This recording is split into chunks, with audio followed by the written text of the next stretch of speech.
Tip number 4 for visualizing, and I'm going to keep this one brief because it is really straightforward and really basic, but also foundational, not just for visualizing, for all physiological processes in the body. And I think we all understand that breath control has a dramatic effect on us in lots of different ways.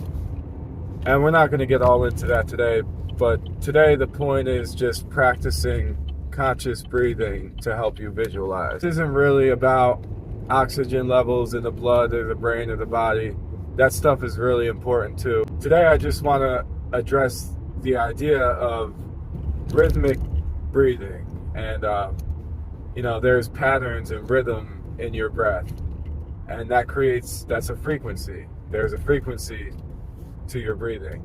It's not about being a guru and sitting cross-legged on a hilltop during the sunrise.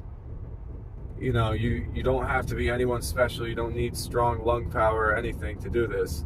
You just do it to your own ability and just be conscious of your breathing.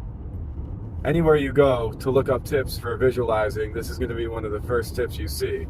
So I'm not going to go into specific techniques for breathing patterns. You can find a million of them on YouTube or Google, and you'll find something that fits you best. But I just couldn't move on to the next tip until I at least addressed breath control.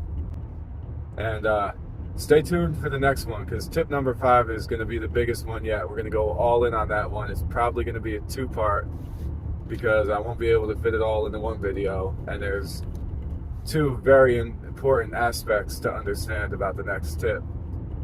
But I couldn't even talk about them until we covered breathing, breath control. If you have any questions for me, I do have some personal techniques that I've never really seen anywhere else that I use.